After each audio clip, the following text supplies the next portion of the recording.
It was my parents' 25th wedding anniversary. The dining room table was covered with a white tablecloth. There was cake with silver frosting. Everyone was giving speeches about love and commitment. Then my sister stood up and asked, "Who will pay for my wedding?" And my dad just smiled. I, 26F, watched as the room went silent. My sister Emily, 21F, stood there waiting for an answer like she had just asked the most normal question in the world. She didn't care that this was our parents' special night. She didn't care that she had just ruined the moment. All she cared about was money. Money that wasn't even hers. My dad's smile didn't waver. He just sat there, looking at Emily with this strange expression on his face. My mom looked confused. She kept glancing between my dad and Emily, trying to figure out what was happening. I knew something was up. My dad never smiled like that. It wasn't a happy smile. It was something else. Emily has always been the baby of the family. From the moment she was born, she got everything she wanted. New clothes every month, the latest phone every year, a brand new car for her 16th birthday. She never had to work for anything. My parents, especially my dad, gave her everything on a silver platter. I was different. When I turned 18, my parents told me I was an adult. They said I needed to learn responsibility. So I got a job. I paid for my own college by working nights and weekends. I bought my own car with money I saved for 2 years. I rented my own apartment and paid my own bills. I learned to stand on my own feet. Emily never learned any of that. She went to college on my parents' dime. She lived at home rent-free. She spent her days shopping and her nights partying. She had a part-time job once, but she quit after 2 weeks because it was too hard. My dad just laughed and gave her more money. Now here she was at our parents' anniversary dinner asking about her wedding. She wasn't even engaged. Her boyfriend Tyler was a nice enough guy, but they had only been dating for 6 months, yet Emily was already planning this huge wedding in her head. And of course, she expected my dad to pay for all of it. "Well," Emily said, still standing there. She said, "I need to know the budget so I can start planning. I'm thinking destination wedding, maybe Hawaii or Italy, something classy." My mom's mouth fell open. She said, "Emily, this is not the time for this conversation." Emily rolled her eyes. She said, "When is the time then? I need at least a year to plan. Tyler is going to propose soon. I just know it. And I want everything to be perfect." She looked directly at my dad. She said, "You always said you would give me my dream wedding, remember?" My dad did say that many times. Whenever Emily watched wedding shows on TV, my dad would tell her that one day he would give her the wedding of her dreams. He would say, money was no object. He would say his little princess deserved the best. I used to roll my eyes when I heard it. But now, sitting at that anniversary dinner, my dad's smile was different. He said, "Of course I remember, sweetheart." Emily's face lit up. She said, "So how much are we talking? 50,000? 100,000? I want an open bar and a live band and real flowers everywhere." I couldn't take it anymore. I said, "Emily, sit down. This is Mom and Dad's night, not yours." Emily turned to me with a sneer. She said, "Nobody asked you. This is between me and Daddy. You wouldn't understand anyway. You've always been so independent. This is a daddy-daughter thing." Her words stung. Not because they were mean, but because they showed how little she understood. She thought being spoiled was something special. She thought getting handouts made her the favorite. She had no idea what she was missing by never earning anything herself.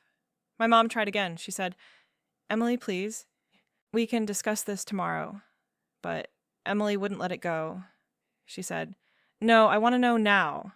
All my friends are getting married and their parents are paying. I don't want to be the only one with a cheap wedding."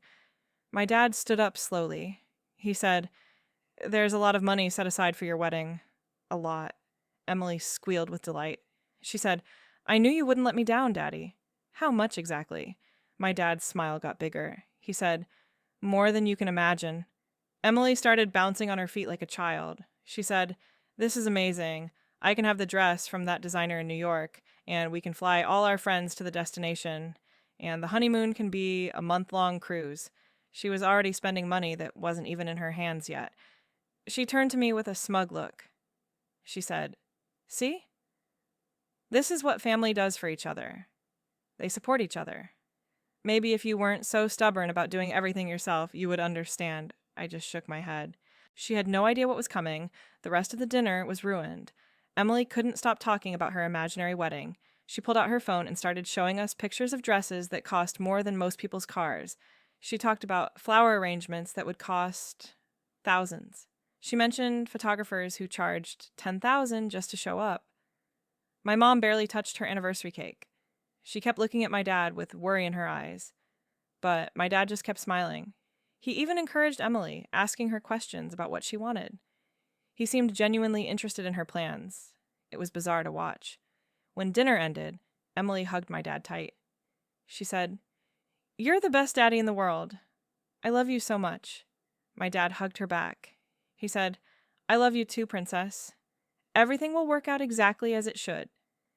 Emily didn't catch the odd way he phrased that, but I did. The next morning, my dad called Emily and me to the dining room. My mom was already there, sitting quietly with a cup of coffee. There were papers spread out on the table, legal documents, bank statements. Emily's eyes got wide when she saw all the official-looking papers. My dad cleared his throat. He said, "Emily, I want to show you something." He pushed a folder across the table to her. She opened it eagerly. Inside were bank statements, showing an account with her name on it. The balance was substantial. 6 figures. Emily gasped. She said, "Is this real? Is this all mine?" My dad nodded. He said, "I've been saving for you since the day you were born. Every month I put money away. It's all there, waiting for you." Emily started crying happy tears. She said, "This is more than I ever dreamed of." My dad pushed another paper toward her. He said, "This is the trust agreement. It gives you full control of the money. You just need to sign here." He pointed to a line at the bottom. Emily grabbed the pen without hesitation. She didn't read a single word of the document. I watched as she signed her name with a flourish. She was so focused on the money that she didn't notice the look that passed between my parents. My mom actually smiled a little. It was the first time she had smiled since Emily's outburst at dinner. My dad took the signed paper and put it in his briefcase. He said, "The money will be available to you tomorrow. But Emily, I want you to be wise with this. This is a lot of money." Emily waved him off. She said, "Don't worry, Daddy. I know exactly what I'm doing." She stood up and hugged him again. She said, "I'm going to have the most beautiful wedding anyone has ever seen. Everyone will be so jealous." Then she practically ran out of the room, already on her phone, probably calling Tyler to tell him the good news. When she was gone, I looked at my dad. I said, "What did you just do?" My dad's smile finally changed. It became something softer, sadder. He said, "I gave her exactly what she deserved." My mom reached over and squeezed his hand. I didn't understand what was happening, but I knew my parents had planned something. They had never shown this kind of coordination before. Usually, my mom complained about my dad spoiling Emily while my dad ignored her concerns. But this time, they were clearly on the same page. 3 months passed. Emily had been living like a queen. She quit her part-time job immediately, saying she didn't need it anymore. She moved out of my parents' house and into a luxury apartment downtown. She bought a new car, a white Mercedes. She bought designer clothes and jewelry. She was burning through money like it was paper. She would post pictures on social media constantly, pictures of her shopping sprees, pictures of expensive dinners, pictures of weekend trips to spas and resorts. She always tagged them with things like "living my best life" and "blessed." Her friends commented with hard eyes and jealous messages. She had also started planning her wedding, even though Tyler still hadn't proposed. She put deposits down on venues. She ordered sample dresses. She hired a wedding planner who charged $5,000 just for a consultation. She was spending money on a wedding that didn't even exist yet. Then one day, Emily showed up at my parents' house in tears. Not happy tears this time. She was sobbing and shaking. She said, "The money is gone. It's all gone. There's nothing left in the account." My dad was sitting in his chair reading a newspaper. He didn't look surprised. He said, "What do you mean it's gone?" Emily pulled out her phone and showed him the banking app. The balance was 0. She said, "I don't understand. There was so much money. Where did it go? My dad put down his newspaper and looked at her calmly. He said, "Did you read the trust agreement before you signed it?"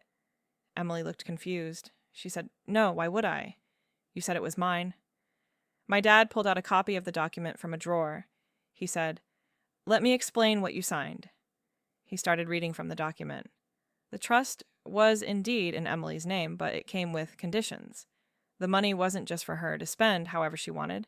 It was specifically designated for life expenses, which the document defined very clearly. College tuition, car payments, rent, health insurance, practical things.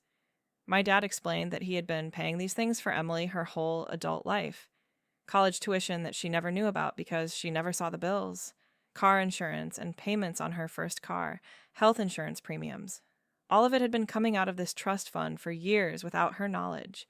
The money she had been spending for the last 3 months, that was just what was left after all her real expenses had been covered. And there was more.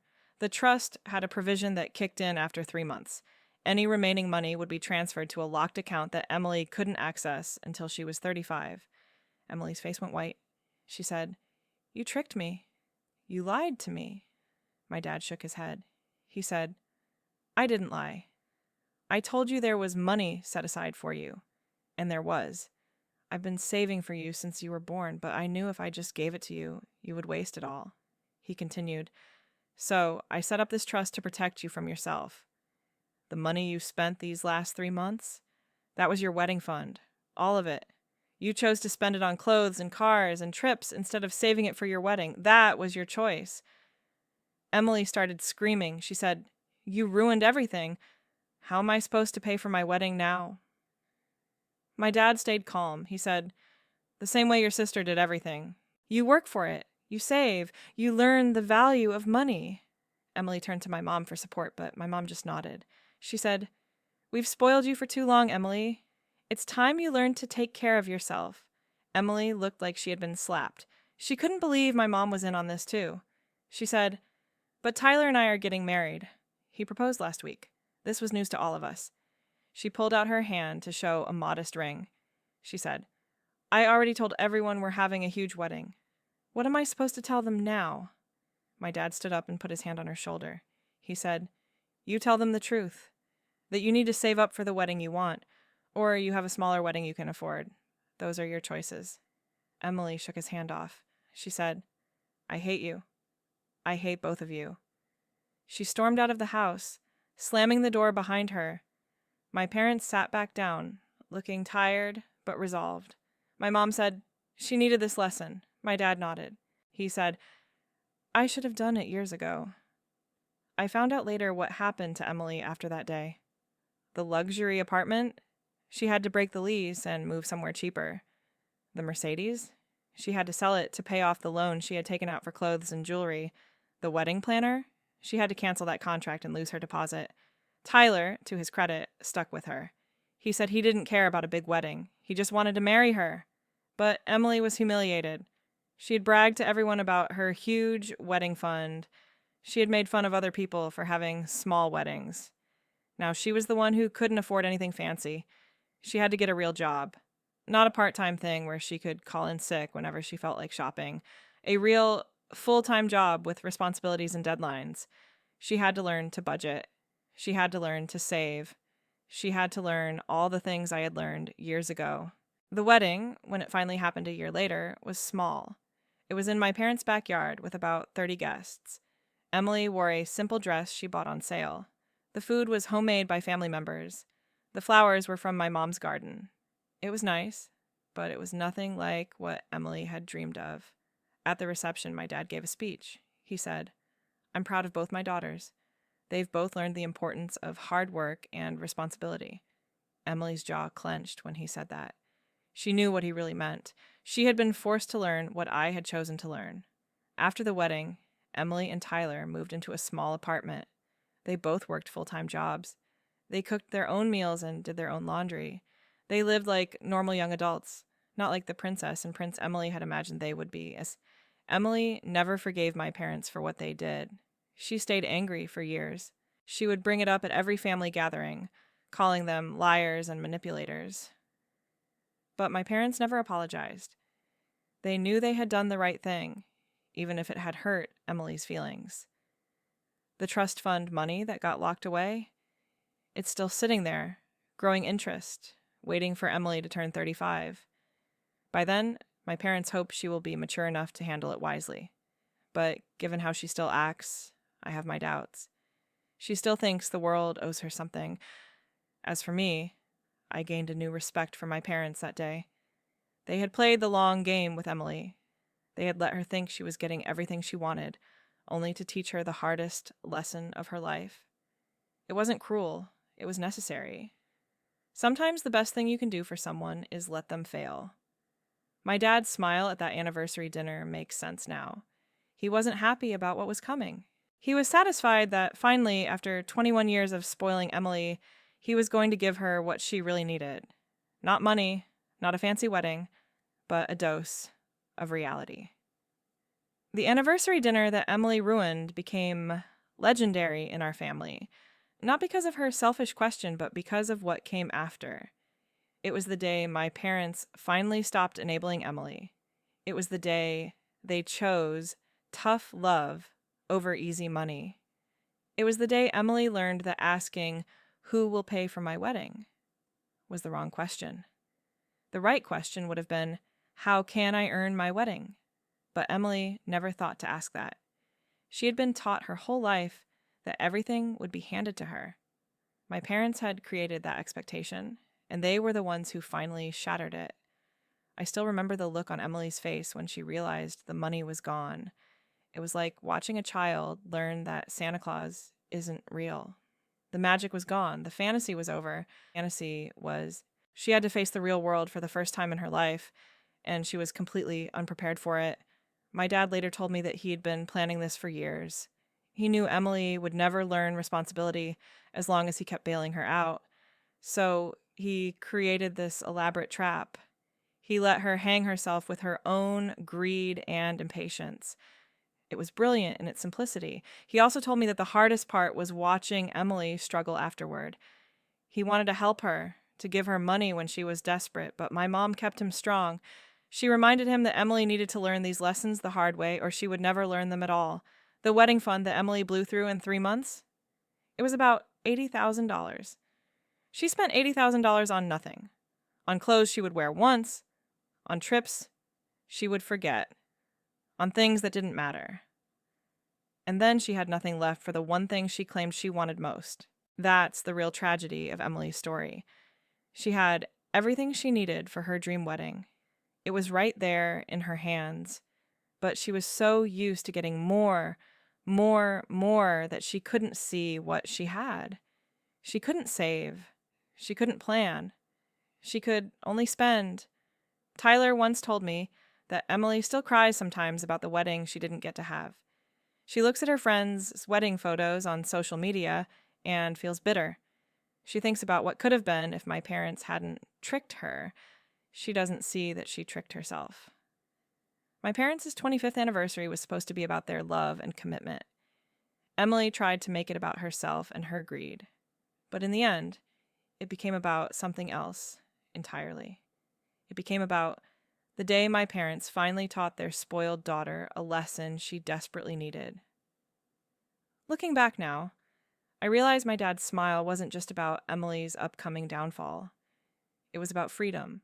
For 21 years, he had been trapped in a cycle of giving Emily everything she wanted. That night, he finally broke free.